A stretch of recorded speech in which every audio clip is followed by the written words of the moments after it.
Hello.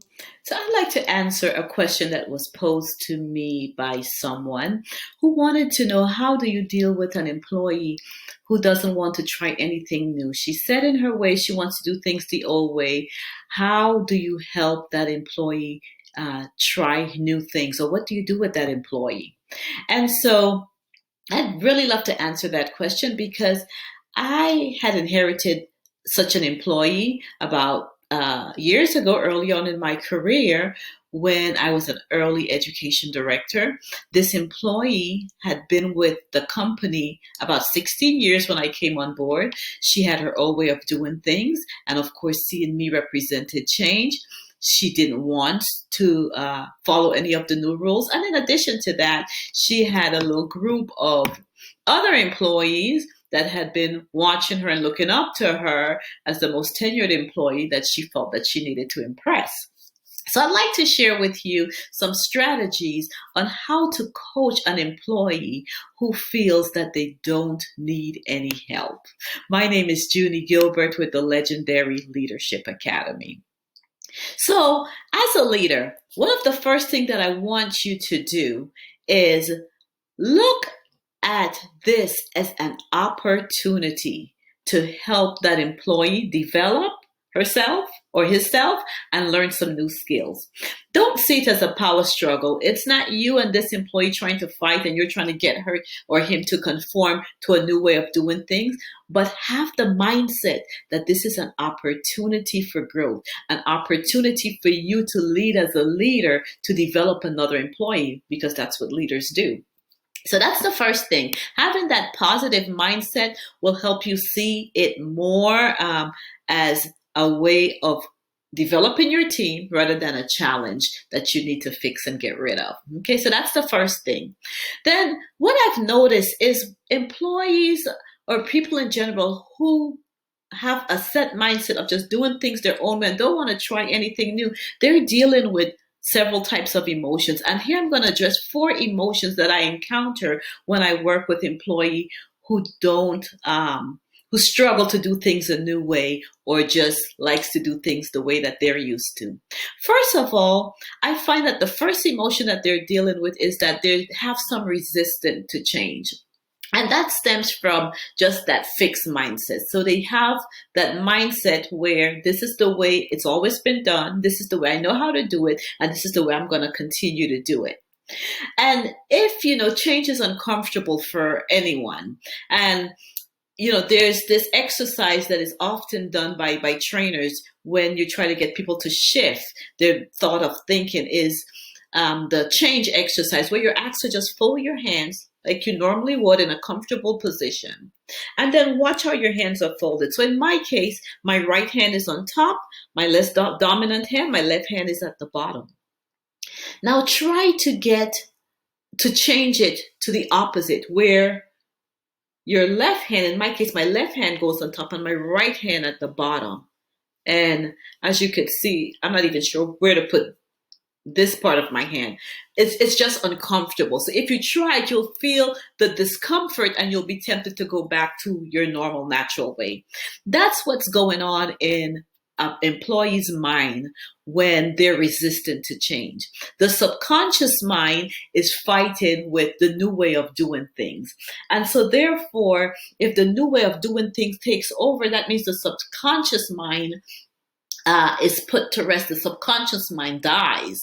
And so they're fighting. The subconscious way is fighting to stay alive. And so they're going to put in that employee's mind every reason why it just wouldn't work. And so therefore they're going to have that resistance to change. Well, how do you deal with such an employee? I'm glad you asked. So what you want to do is have some one-on-one session with that employee. And you should be meeting with your employees from one-on-ones on a regular basis anyway. And as you meet with that employee, share with them what I call my FAB formula, FAB, FAB formula. The features, the advantage, and the benefit. What it is that you want that employee to do, what is the advantage, and what is the benefit, to her and the company. So say, for example, you're trying to implement a new software. So the feature is I have a new software program that I'm going to implement. The advantage is this new software program will help us send out more communication at once and reach a larger target audience at the same time. The benefit is it will save us time, it will save us money, and it will also help us recruit a larger group of customers in a shorter amount of time and therefore increase our customer base. Okay, that's just an example that I thought of. So what is the feature, the advantage, and the benefit to that employee? That will start to get buy-in when the employee knows how the new way of doing things will help. But then you'll also want to solicit that employee's input. Okay, so as you share your feature, your advantage, and your benefit, check in with that employee. How does that sound to you? And if you're still seeing resistance, well, then solicit their input. So how do you think that we could reach the same outcome? What other ideas do you have? And then get buy-in. Because if that employee have a different way of doing things that will work to create the same outcome, they're going to feel valued. One, that you listen. Two, that you considered. And three, if you implemented. That would be a big bonus. So consider that emotion. It could be that they're resistant to change. So number two, sometimes it could also be the other emotion that they could be experiencing is that there's a lack of knowledge, okay? And especially if an employee have been with the company a very long time. For example, if my employee who had been there 16 years didn't know how to do something that I was asking her to do, it's almost embarrassing, or she may not want to share. It may be, that you may be affecting her pride, that I don't know how to do this and I'm too proud to ask for help. And so sometimes they lack the knowledge of how to do the new task. And so what you would want to do with employees like that is I like to mentor. As I mentor employees, I like to model, lead by example, and then coach them through the process. So if you suspect that this employee may not know how to do the task, go ahead and do it in front of her and say, this is how I normally do it. And then show the step by step by step. So you're kind of modeling and showing him or her how to complete this task. Okay. At the same time, you're training them on how to complete the task. So you model to the employee, and you're also able to make sure that they have not just the knowledge, but the tools and the resources to do the jobs. Because it could be that they're lacking any of those items, and that's why they're not doing it. And if there's an opportunity to get to improve a certain skill, you're able to observe that as you're showing them how to do it.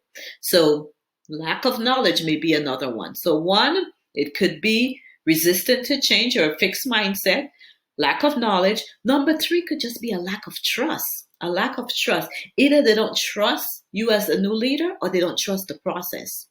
And with my employee that I gave the example of, that had been with me for 16 years, had been with the company for 16 years when I came on board, it was a lack of trust, because in her 16 years, she'd seen high turnover of people in management. And I was just another person who was going to come in, implement a new system, and then she was betting in 6 months I'd be gone, and then another person come on and a new system. So why conform? Why follow a new system when she had a way of doing things? So you want to build trust with your employees. And in building trust, you want to be what my coach calls HOT: honest, open, and transparent.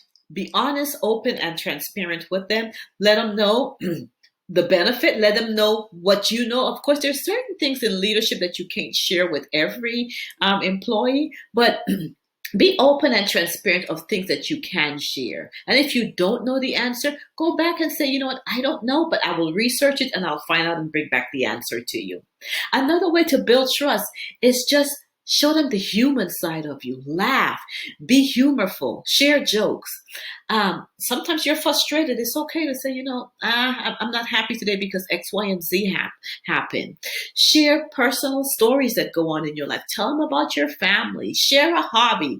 Because when you talk non-work stuff with employees, It sometimes puts their guards down. They become a little bit more relaxed.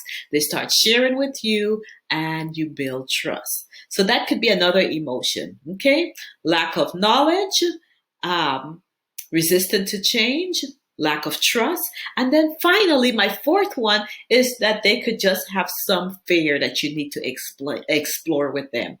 So with fear, it could be the fear of the unknown, or maybe this new system might make me lose my job or replace me, or this new system might cut my hours, or um, there's either something that they're thinking, or it could be something physical that why they don't want to implement the new process. So speak with them as far as exploring what fears by asking questions. So why do you find it hard to do this task? And just probe and try to put those fears to rest by showing them again the benefit to them, by putting their fears at ease, by also recognizing if there's something where they need accommodation for, they need support with, that you're better able to help. So those are my four tips and strategies on how to coach a person who thinks that they don't need help.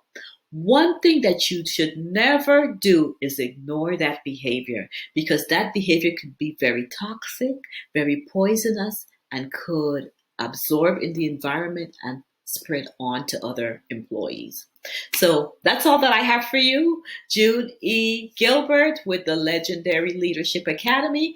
I'd like to know your thoughts in the comments. If you have other ideas on how to help an employee who does not want to conform to a new way of doing things, go ahead and put it in the comments. I'd love to add to my list as well. And if you have any questions, feel free to post it to the group. Thank you, and until next time.